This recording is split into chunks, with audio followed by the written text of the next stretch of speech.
Welcome to the Far From Average podcast, where we speak about topics and interview people who are far from average so you can take your business and take your life to the next level. And I have a repeat guest, a very special guest, but we wanted to have him back on because I thought he gave so much value on the last episode. And I wanted to get another chance to sit down with him and talk about the big business, the private equity, moving from athlete to entrepreneur, making massive moves in the private equity space. So again, Justin Freistat.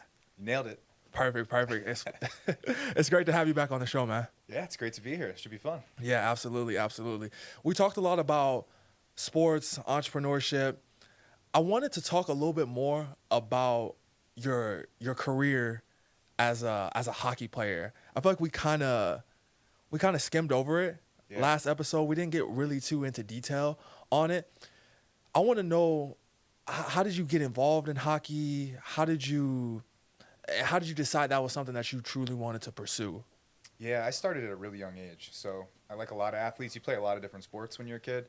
And then you get to that inflection point where you're at the age where you got to go all in on one of them. Yeah. Unless you're some type of super athlete. Right. You know, so I was probably about 13 years old where it was going to be baseball or hockey. Those were the two sports I was pretty good at. Uh-huh. And baseball just was too slow for me, you know. What do you mean by that? I mean, you're sitting around and not a lot of action, you know. Yeah. And then you flip that to hockey. It's just straight speed and action. Yeah. It's a cardio sport, you know, and baseball is just not. So it really wasn't a fit for someone who's wired insane like me. So I went the hockey route. And hockey, do you think a lot of what you went through while playing hockey helps you in entrepreneurship nowadays? No question.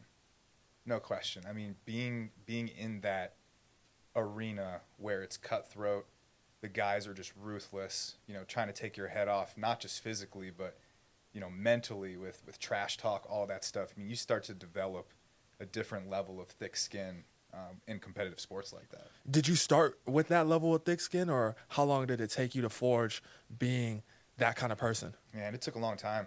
I was pretty timid, socially awkward. Everything was anxiety for me.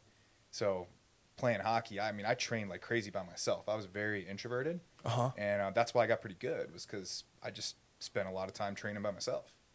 And then training with the team, got better, played on higher level teams, and then, you know, you get at more of an elite level, and then the coaches are ruthless too. So it's and you know, the environment's changed a lot from, you know, when I played. You know, I'm 36, so this was like 10, 15 years ago, and it was brutal. You know, they would just tear you apart, and sometimes you would perform out of fear. You know. Dang. When you say perform out of fear, what do you mean? Like, you know what your assignment is, you know what your job is, and you know if you screw up, you know, you're going to get your head ripped off when you get back to the bench. Ooh, okay. You know? Okay, now, you said you had anxiety? Yeah. Specifically socially. I kind of find that hard to believe. You said you're a high-level sales guy. Mm-hmm. You've obviously done a lot. You do social media now. Yeah. How did you come out of or overcome anxiety to be who you are now? I think at some point I hated the quality so much, and it consumed my life, where every decision was like, well, I don't want to go to this party, you know, who's going to be there? Like, the anxiety levels it just was so bad in high school for me. So I was like, this thing's either going to make me or break me. And through that process of just showing up, going through it anyways, facing the fears, I kind of got forced into sales because I couldn't figure anything out for my life in college, right? So that summer that I went into sales, and I remember going up to the first door, you know, door knocking, just shaking, sweating, terrified. I did it, and nothing bad happened, and they actually bought something from me. And I was like, wow. You know, it was like this big moment of like, I can do this, I can overcome this. But I feel like at every level, that feeling comes back, and the successful people are just the people who are willing to jump anyways. Right? So over time, anything that you're scared of, if you just do it and you get the reps, you know, you become desensitized to it. And then if you really get obsessed like me, I hated that quality so much, it became my greatest strength. Dang. You know, but it's a long process. You know, that took from the first sales call to the first Facebook Live you know, back in like 2014, 2015.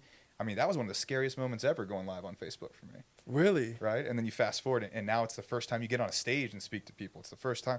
Those feelings just don't go away. You just get used to the feeling. Yeah. So what made you go from an introverted hockey player to would you consider yourself extrovert now? No. No? No, I'm think there's a term called ambivert, Uh-huh. right? Where you lean introvert, but you can turn on the extroversion if you need to, right? Oh, Like for me, perfect night is just chilling at my house, same. you know, watch a movie, chilling with my wife, my dog, So like, why did you pick sales? because I love money. Because you love money.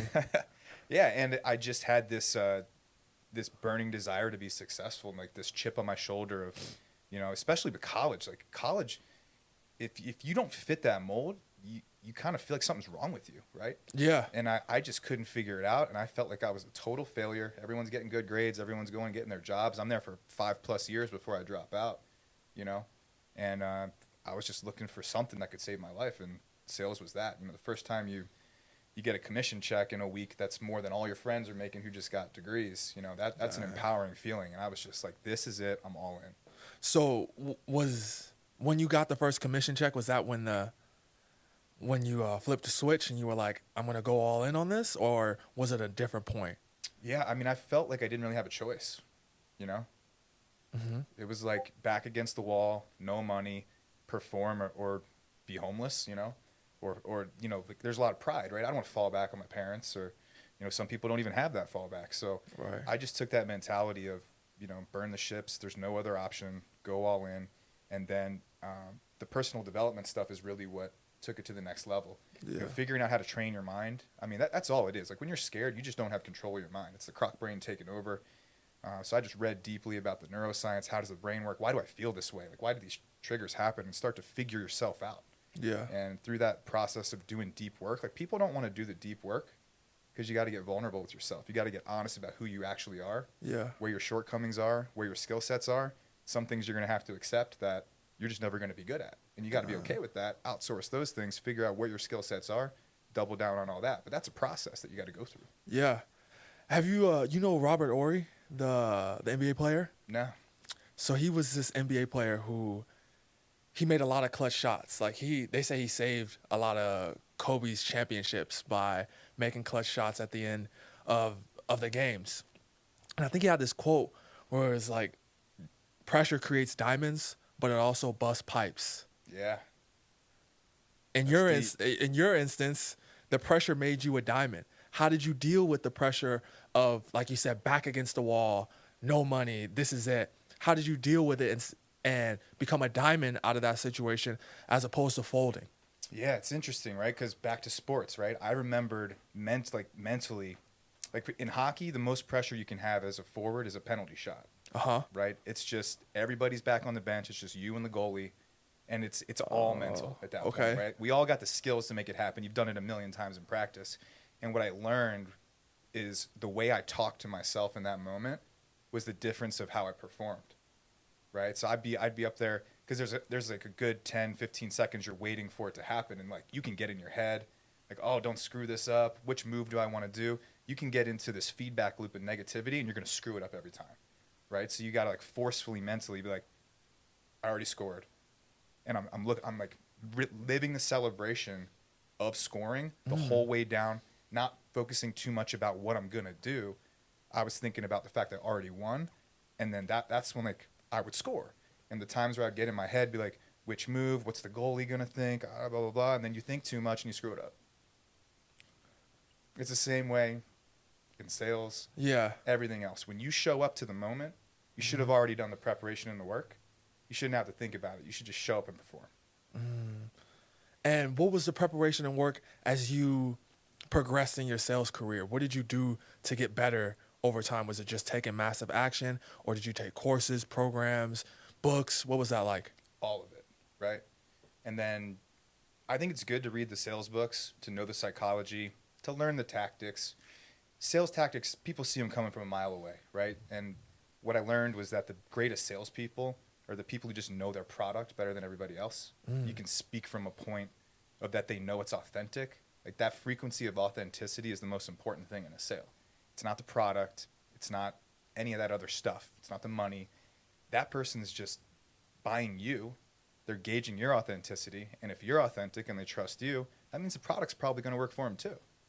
So it's another level of preparation, right? Like I just learned every part of the supply chain of the business, every part of stuff I didn't even need to know. But people would ask questions, right? And if you don't have an answer and you're like, they start to doubt you.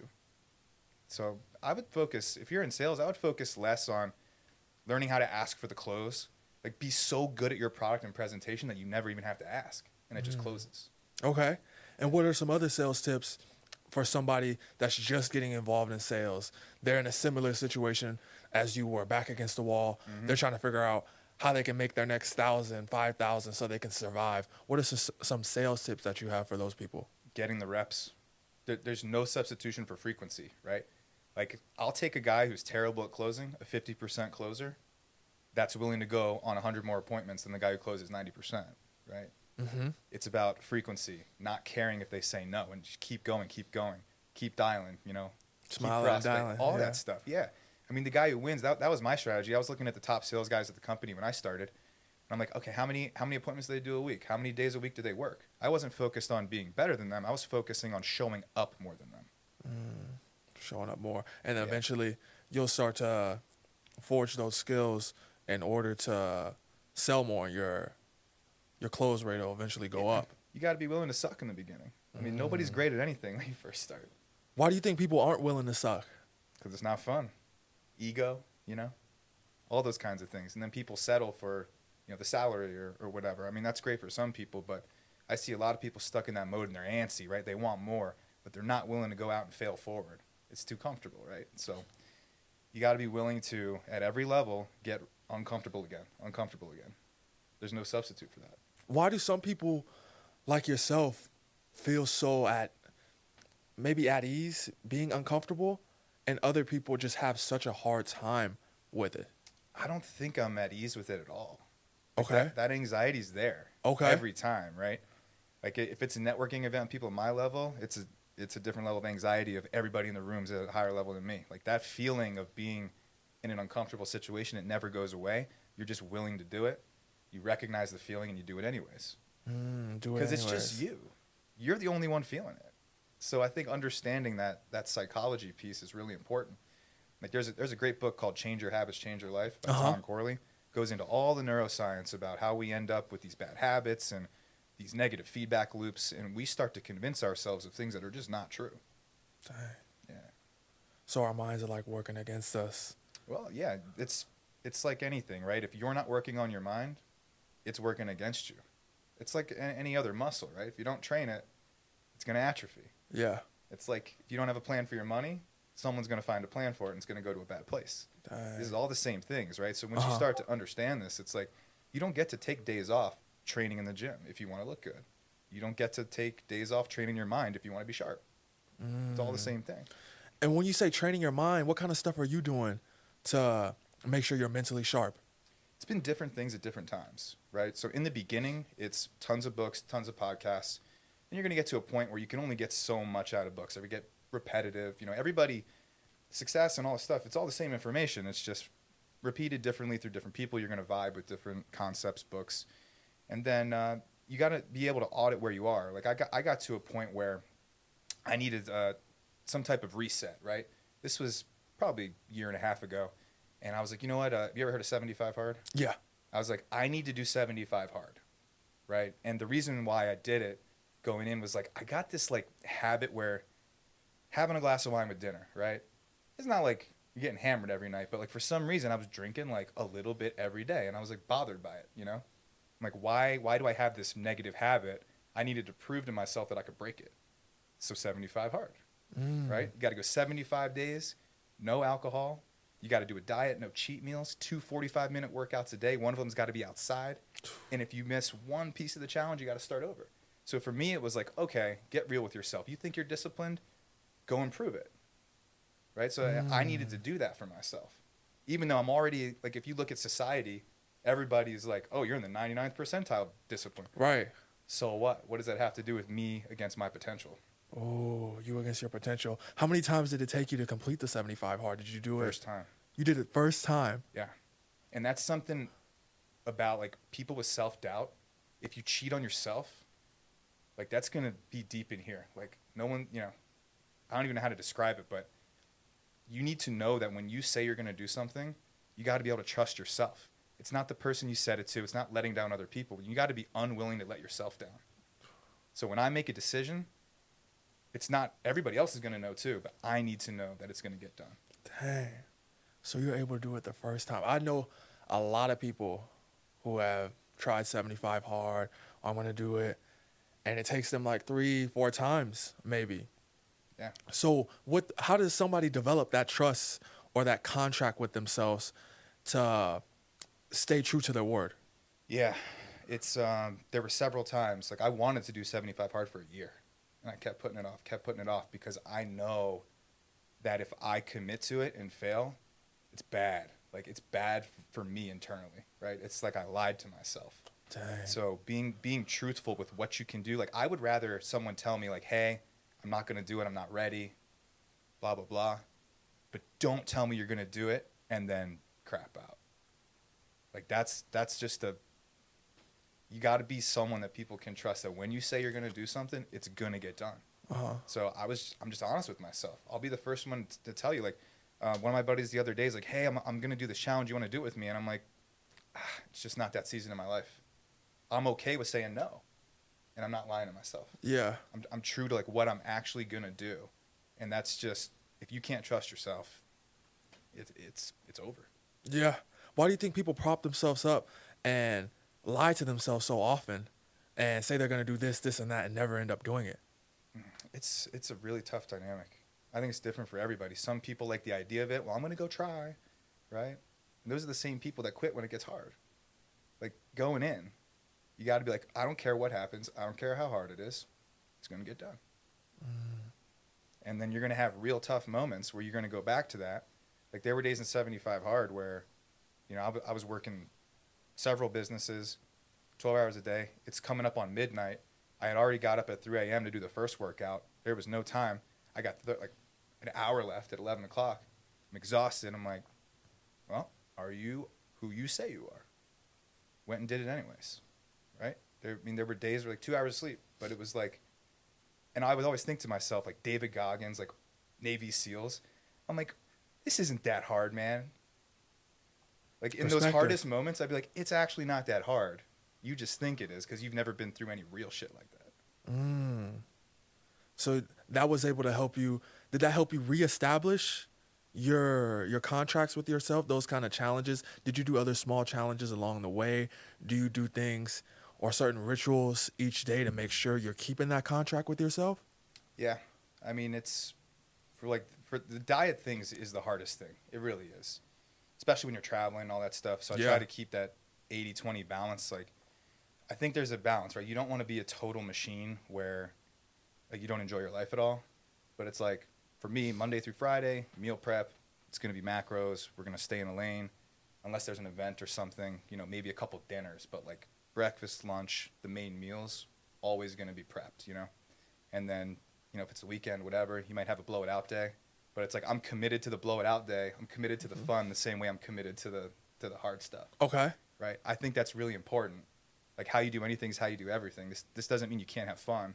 It just means, you know, what's your balance? Is it 80-20?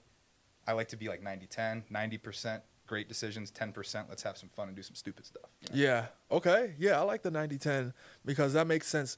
Like you said, you don't want to be a complete machine, but if you can be that for a certain period of time, like 90% of the time, like you said, it'll help you get ahead a lot faster as opposed to committing here and there. Because playing basketball, I've seen so many dudes when the season started or when we're doing, you know how you have like the pickup games and the coaches are watching, I think they call it intramurals, before the actual season starts.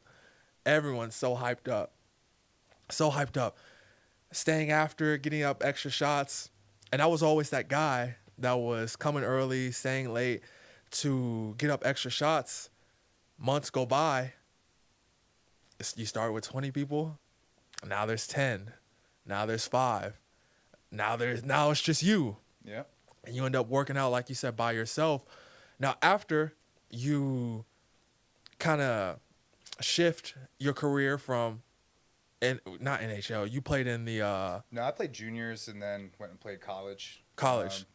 Yeah, I mean, I knew I wasn't good enough to go all the way, so it it was just get into college and have some fun at that point. Okay. Yeah. What made you? What was your process like, in making that decision? Because when I was taking stock of my skills as a basketball player and how far I can go, I started to like list out the things that I was good at, where I stood out, where I was average, where I was below average, to kind of assess my skills, to see how far I could really take it. I don't like the word realistically, Yeah.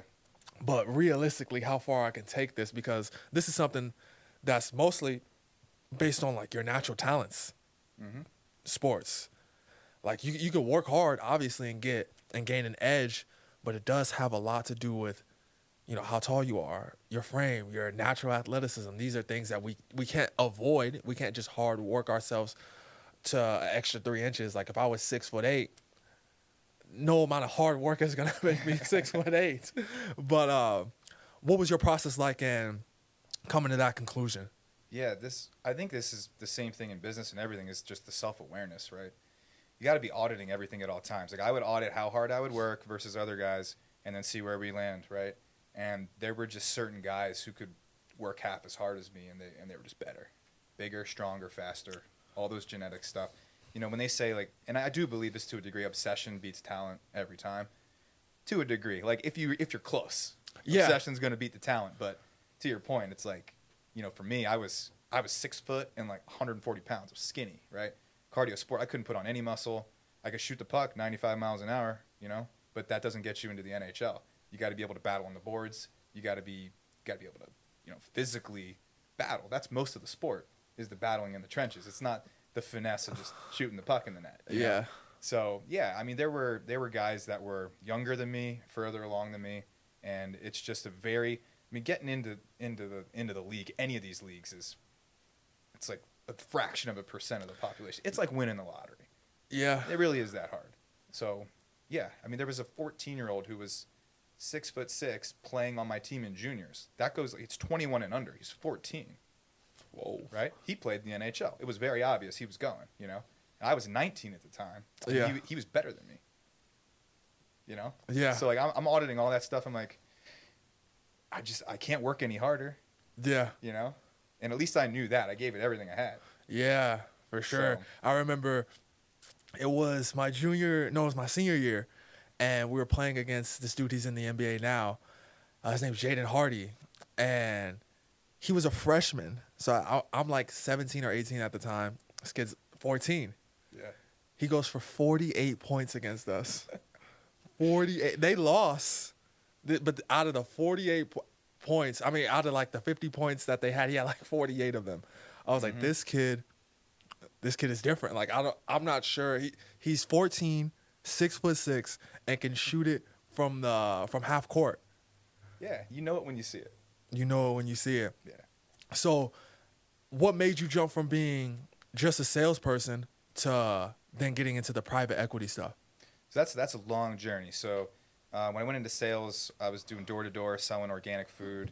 That was my dad's company, right? It was a small food service right outside Baltimore. And there was like 2-guy sales team at that point, so I was the 3rd guy. And I was just learning from them. And then it only took me a couple years to be the top sales guy, and then we started recruiting, growing. By the end of it, 10, 12 years later, we were operating the entire Mid-Atlantic, physical deliveries, and then shipping on dry ice to the whole Central and Eastern time zone. And I'd built various teams along the way. It's very hard to recruit and keep talent in sales. It's tons of turnover. You just learn so much through that process. So at the end of that, I was the VP of sales, and we sold it to a private equity firm, and that wasn't the plan. This is the family business. We're going to grow this thing forever.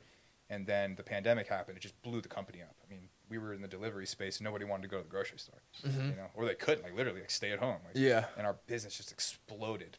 And there's so many lessons in that. Like, sometimes there's so much luck involved. Like, you can work really, really hard. Sometimes you're in a really tough business, which we were. Food, thin margins, huge overhead.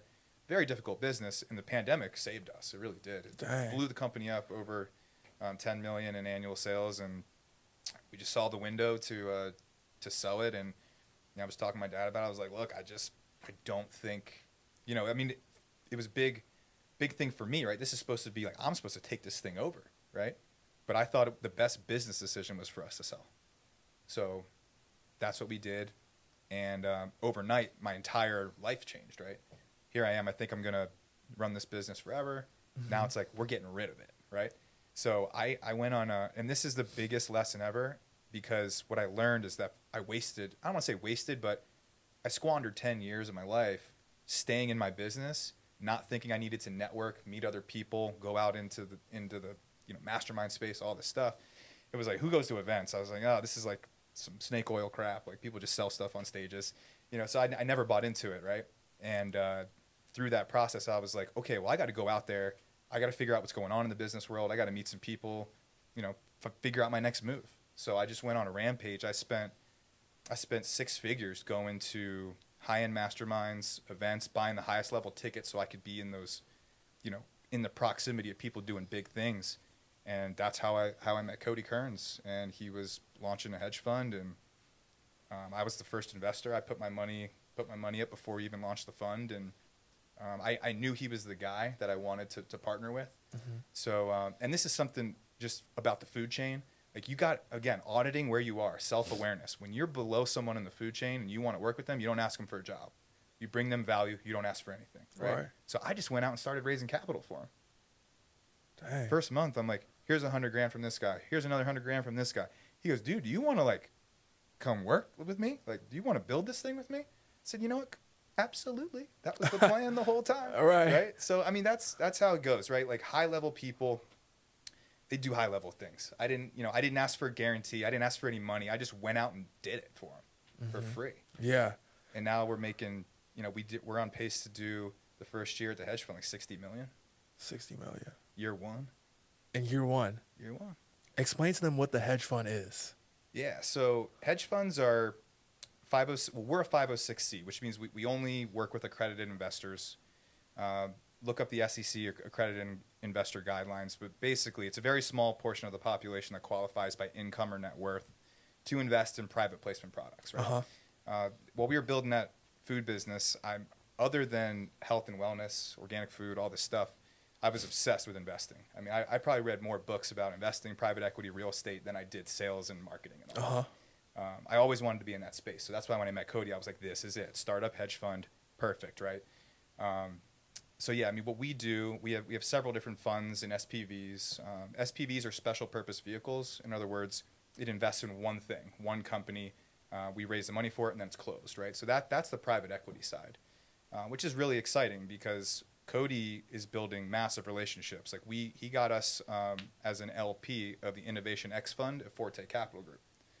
That whole conglomerate's like $17 billion. It's a massive, massive fund.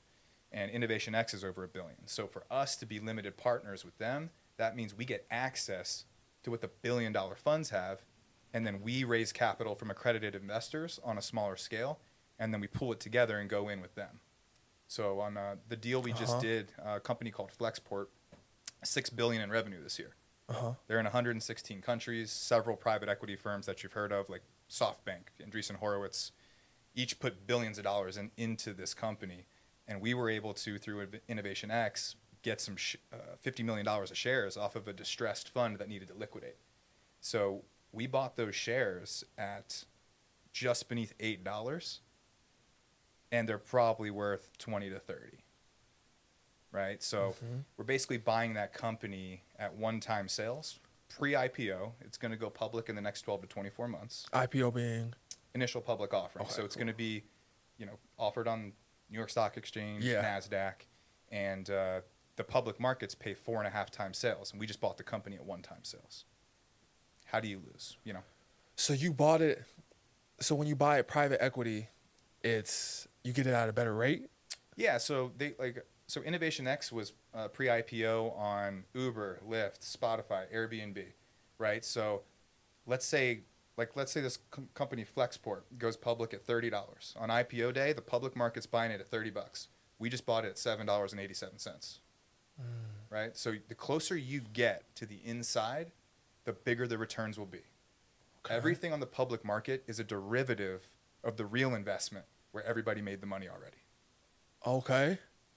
So you're getting it at a discount, or you're just getting it in early? Both. Both. Both. Yeah, because I mean, you could pay too much pre-IPO, right? So you got to be able to evaluate the company, and buy the shares where you think is a good entry point. So are you selling the shares after it goes public for the profit? Is there any rules or regulation on that? Yeah, there's all different types. It's very complicated. There's hold periods. Some of them are direct listings where you can liquidate immediately. So being LPs on this one with Innovation X, they're going to make that decision when we liquidate. When you liquidate. Yep. And so there's no like gold standard. You don't have to wait like 2 months, 2 years, anything like that before. Sometimes it's 180 days or So that, because I think I heard of this somewhere, they have to let the market like adjust. So if you bought it at $7 and it's 14 publicly, they give you like a period of time where it has to adjust. Is that correct? I don't think it has anything to do with it adjusting. Okay. It's just rules and regulations, just the way it works. It's just, I think the government, SEC, all these regulatory agencies they don't want manipulation. So they're saying, okay, you believe in this company, like we don't want to pump it up on IPO day and then all the insiders just, sell all their shares. So they build in hold periods, things like that.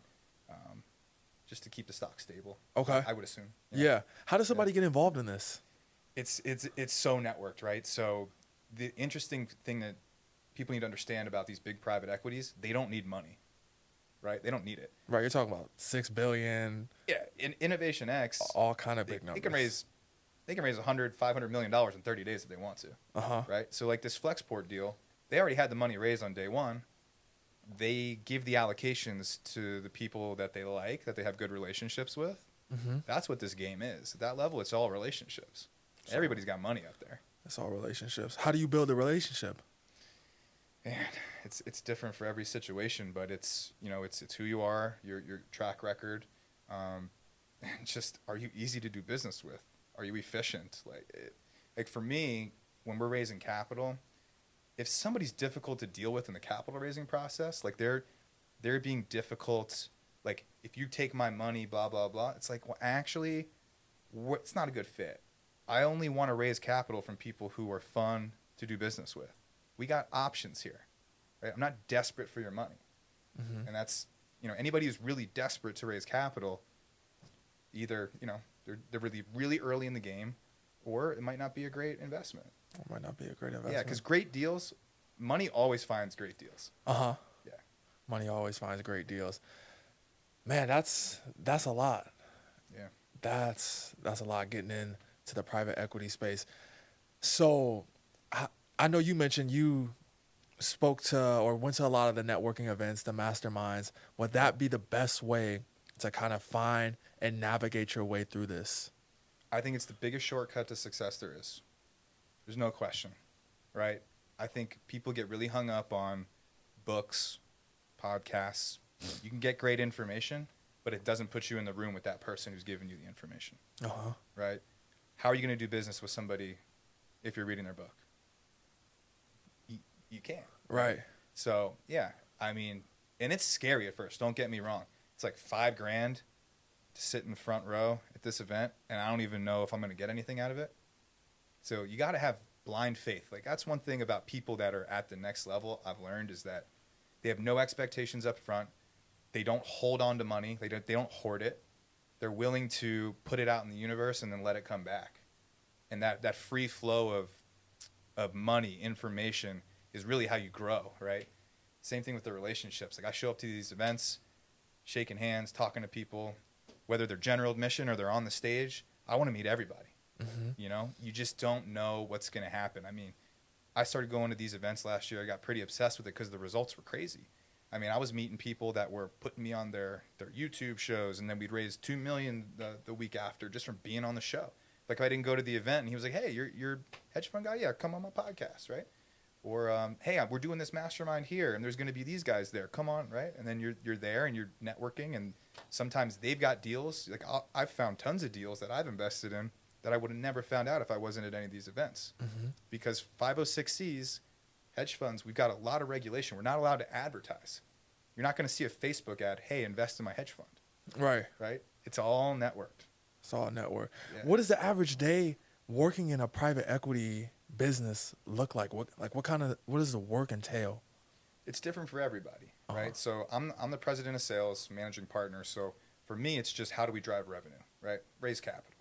So every day is focused around raising capital. It might be podcasts like we're doing right now to reach new audience. It's going to events. It's doing Zoom calls. It's catering to your current investors.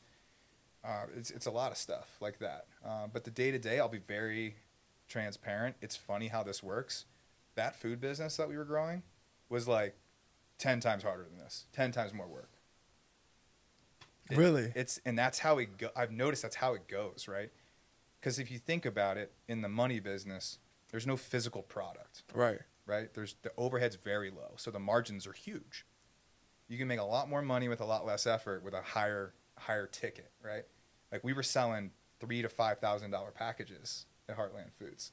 It's like food and maybe a grill and a freezer or cookware, cutlery. Like we did appliances that were health related, air purifiers, right? So you could get up to a $10,000 ticket, right? But the minimum for Kern's Capital is $100,000. So I get on a 15-minute Zoom call with somebody. Are you accredited? You're qualified. Here's what the offering is. Do you want to invest? It takes 15 minutes. So sometimes I'll be on a Zoom with somebody for 15 minutes and they wire over $1 million, right? So think about the commission on that. So it's not always about hard work. It's about smart work. It's about smart work. But you started with hard work so you can kind of build the skills. Yeah, you're never going to be at the smart level if you don't build the work ethic first. Because I think that's where people get it messed up. They're always talking about work smarter, not harder. But if you have nothing, where do you start? Yeah, it's a natural progression. You got to be willing to eat shit in the beginning. Mm-hmm. No ego. No ego. Like I didn't care at all. Like when I was doing direct sales in the beginning, like I was going through a process of like I have to figure this out. I have to make more money. So I mean, I went to dealer school. I was dealing cards at the casino overnight and then selling during the day, barely sleeping, doing both. I just was trying to figure out. I was willing to do whatever it takes, you know.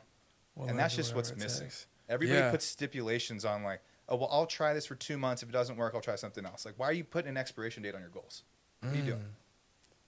So you went all the way in. Hard. I was trying to push my capacity. Like, how much can I really do in a 24-hour period? Trying to push your capacity. You're going to build that, and then that's what's going to get you to a place where you do find the right product, the right business that you can execute. If you haven't built that capacity first, it's going to be tough to even get to a place where you can go to a higher level. And then building the capacity, it was just you trying to figure out how much you can work in a day, how much you can get done. Are you reading books and taking courses during that time where because you were working 2 jobs, right? Yeah. So how were you able to fit everything in? Well, I mean, every time I was doing direct sales, driving from house to house, right? Anytime I was in the car, listening to a podcast or a book. Like my Audible library is 10 miles long. It's like, you know, and yeah, it's just a relentless focus on, like, I wouldn't allow myself to listen to any music in the car or do anything entertainment wise until I got a sale that day. That was my rule, right? I mean, you gotta have rules with yourself, you know, and then live up to them. Standards. It's standards. Yeah. And your standard and the life that you live now, like last time we did the podcast, you pulled up in a different car than you did today. That's the first thing I noticed. I was like, dang, a different car. Yeah. That's your standard. Mm-hmm. And you were willing to sacrifice whatever it was to make sure you lived up to that standard because that was what you saw for yourself. Massive dreams, right? It's like your potential ends where you can dream to, right? People get way too stuck in the how. This is my favorite thing to talk about because this is what I think holds most people back. They're like, I want to make $1 million a year, but I don't know how. Why do you need to know how? Of course you don't know how. You haven't done it. Stop worrying about the how. Dream big. Get started. Only worry about the next 24 hours of progression over a long period of time. All of a sudden, you'll end up there, right? But like I was saying, when I was broke, I was like, I'm gonna have $100 million. Everyone wants to laugh at me. I'm like, okay, I don't know how long it's gonna take, but it's gonna happen. I still don't have it. Well, you're chipping away. But I'm looking in the camera like I know I'm gonna get there someday. I don't know how. I think I do now. I think I got the right vehicle now. Yeah. I know I got the right vehicle now. Yeah, for sure. But like, what if my goal was to make 6 figures and then I'm good? I just would have never got past being a sales guy. Yeah, no, that's massive. Yeah. What makes you think or have that level of confidence in yourself though? I don't think it's confidence. What is it? I mean, I'm still not confident that, well, I am now, but it's just something in you that you're just not going to quit. You just wanted it. Like, I remember watching, like, I'm from DC, right? Tons of private jet traffic in and out. And I'd just be like walking, looking up at the sky. I'm like, what did that guy do to figure it out? What did she do to figure it out? Like, there's so much abundance in this world, but society wants to tell you the median income's 50K. It's like, okay, well, and this is another big thing. How you look at statistics will make or break you, right? It's something like there's 87, I'm going to get these numbers wrong, but it's something like 80 to 90,000 households in the U.S. that have 50 million or more net worth, right? Which is like a 0.001% of the population. So there's two types of people. Someone who looks at that and says, that's impossible. I look at it and go, if 85,000 people figured this out, I think I can too. There's a good chance. I don't 'Cause care why about not- the why chance. not? I just know this many people did it. So why not me? And I'm going to be the exception to the rule. You can't be the exception to the rule if you don't decide in advance that you will be. Man, that's powerful. For sure, for sure. Yeah. And do you have like any kind of mentorship that or groups that people can help that you can help people not only with their minds but getting involved in big business and private equity? Yeah, that one's tough. I mean, the way that I got in was through networking. I really believe that networking is the path to everything. I mean, face to face, like this social media thing, it's great. You got to do it, but you got to do some in-person work. Yeah, for sure. And that's the funny thing about building a brand online. It's like most of the people that invest with me are not people that come from the internet. They're people I meet in person, and then the brand follows up on them, and then they eventually Yeah, because they make a keep decision. familiarity. Yeah. For sure, for You sure. know, you can build email campaigns, you can build all this stuff, or you can just have these people follow you and just produce a bunch of content. Yeah. Like these are just things that, you know, to think about.